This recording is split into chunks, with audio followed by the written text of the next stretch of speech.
behind the group that controls Chinese students in America. One of Beijing's most notorious influence operations in Western academia came cloaked under the guise of traditional culture and under the name of Chinese sage Confucius. Those entities, state-sponsored Chinese language programs called Confucius Institutes operating on American campuses, have since been exposed as a Trojan horse for Beijing's propaganda, and most have shut down across the United States.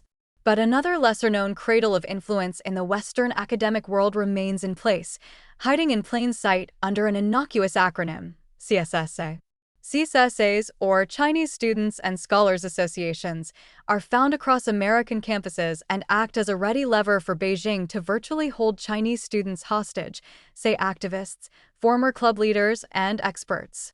By weaponizing students, they said, the Chinese regime gains a foothold in U.S. academia, stifles alternative voices, amplifies its own, and perpetuates a climate of fear.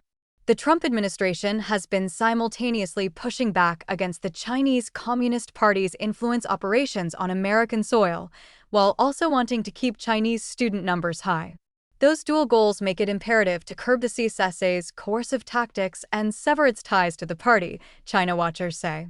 Actions undertaken by CSSAs often appear organic, such as bunches of students gathering to wave red flags on the streets to welcome Chinese authorities, or writing angry letters to school officials in opposition to events that displease the regime. But the grassroots appearance is a facade. Behind it is the party, the overseer, and often the financier. An Epoch Times review of public records, archived pages of now deleted information, and interviews with former CSSA members show. Toe the party line. The CSSA hit the spotlight in April 2024 when Chinese Ambassador Xia Feng was invited to speak at Harvard University. At a campus auditorium, protests delayed his address by 45 minutes as students shouted out about the abuses happening in China under his watch.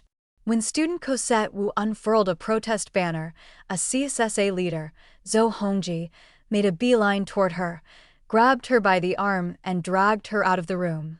Security officers present filed an assault and battery charge against Zhou. The student protester ultimately didn't pursue the charges, but the incident was alarming enough to spark a congressional investigation. The American higher education system needs to wake up to the Chinese Communist Party's influence on our nation's campuses, House Select Committee on the CCP chairman, Representative John Molinar, who led the probe, said in a statement in late 2024. He called Zhou a pro-CCP agitator. Under the banner of a social hub, the CSSA network gathers a vast number of Chinese students and stops them from shaking free of party control, said Topcherd Soltrim, communications director for Students for a Free Tibet and law student at Columbia Law School. They are constantly surrounded by other Chinese students, Soltrim told the Epoch Times. It foments this phenomenon of groupthink, where they are increasingly pressured to toe the party line, Soltrim said. The unfettered access to information in the United States offers an opportunity for change, he said. That information education would set them free, would allow them to deconstruct the propaganda they've been force-fed their entire lives, he said. But the CSSA represents an incredible impediment to that, he said. It's a real tragedy. A daring experiment. CSSA's ties with Beijing go back decades. In the late 1970s, after a decade of the Cultural Revolution that effectively dismantled traditional education in China, Chinese authorities were eager to catch up to the West. They made sending students to universities overseas a priority, and the United States quickly became a top destination.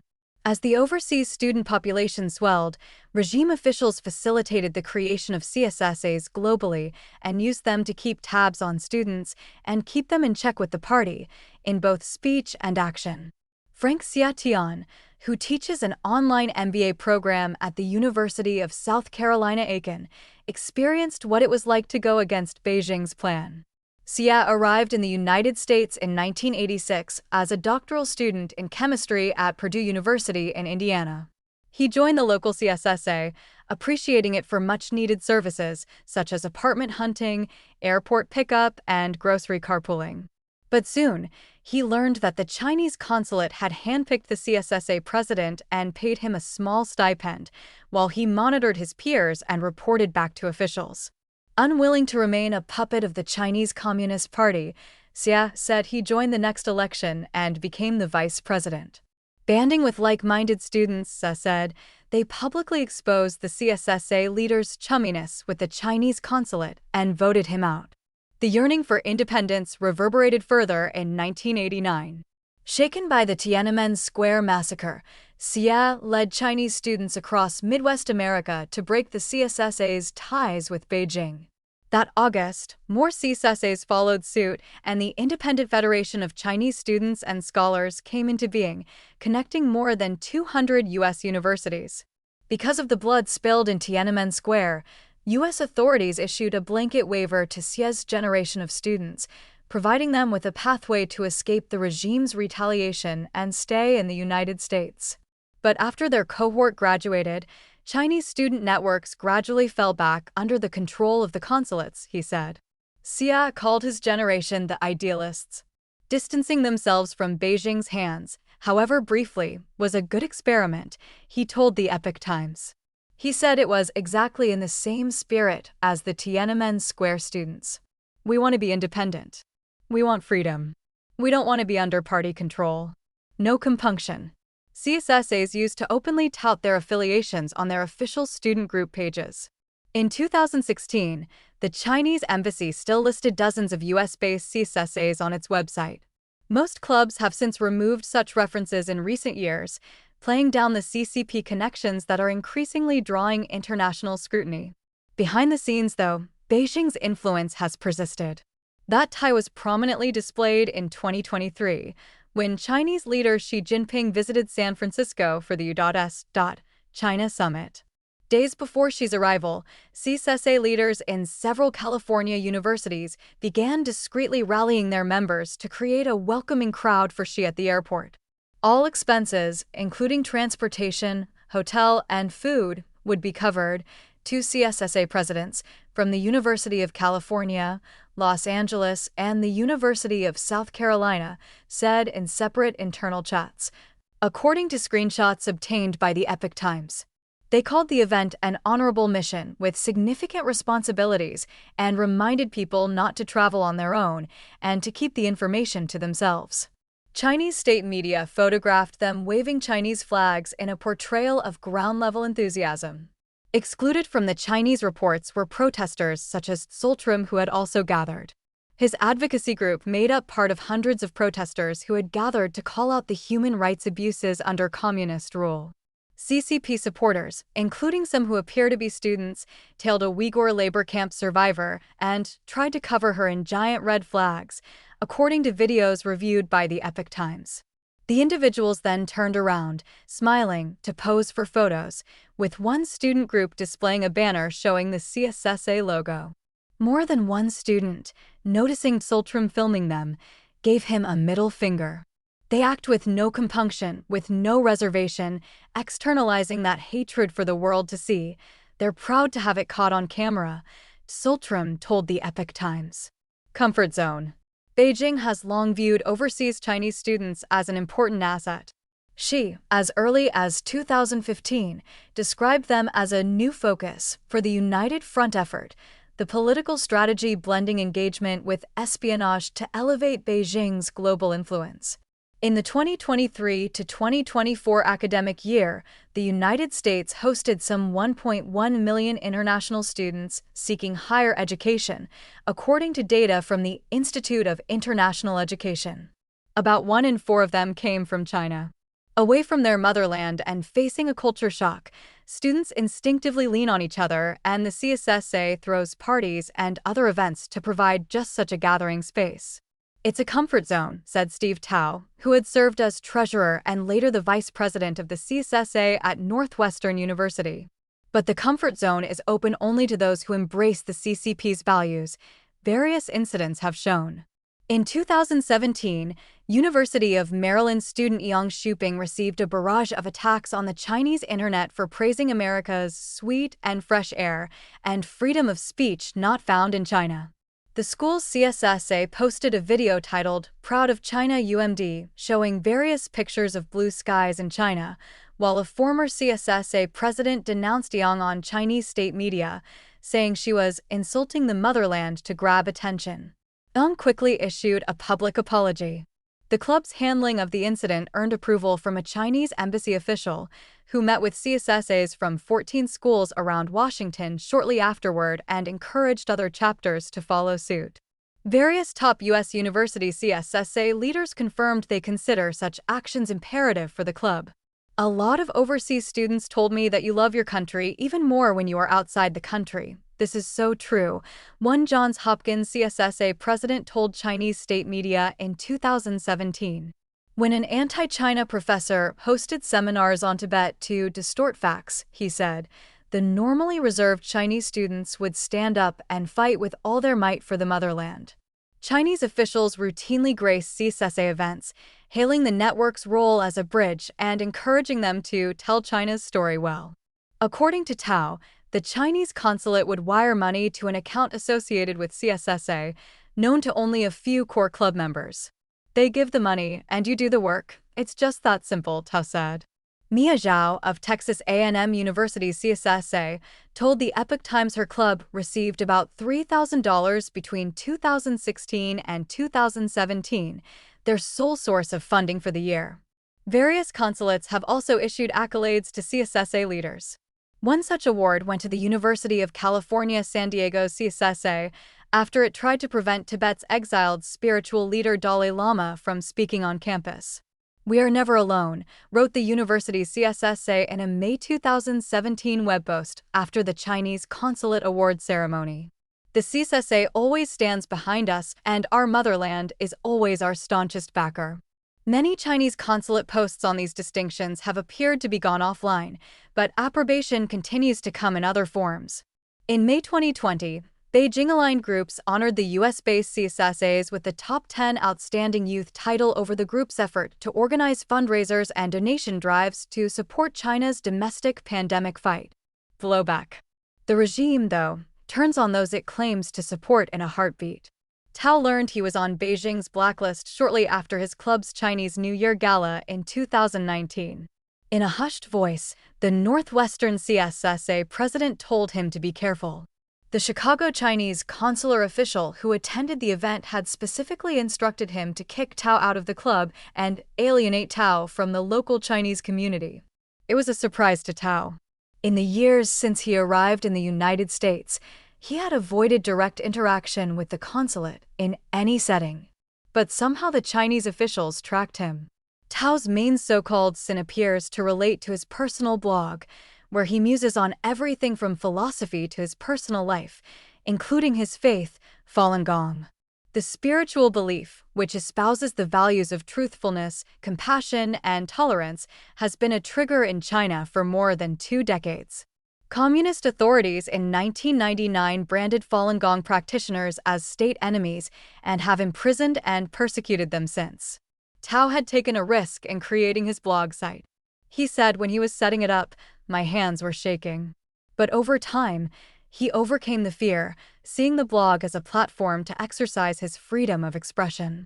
The club's president was Tao's friend and didn't act against him, but it showed how far the regime would go in persecuting people like him, he said. He canceled an upcoming academic conference in Beijing and hasn't set foot in China since coming to the United States. Invisible cage. Tao has considered himself one of the lucky ones. Several students interviewed for this article said they have experienced harsher consequences for sharing dissenting views among peers. It's social suicide, Wang Han, a graduate from the University of Southern California, told the Epoch Times. Wang, openly critical of Beijing, became an internet sensation among the Chinese diaspora in 2024 after releasing a short film satirizing Xi. But along with his growing online profile came increased isolation at school.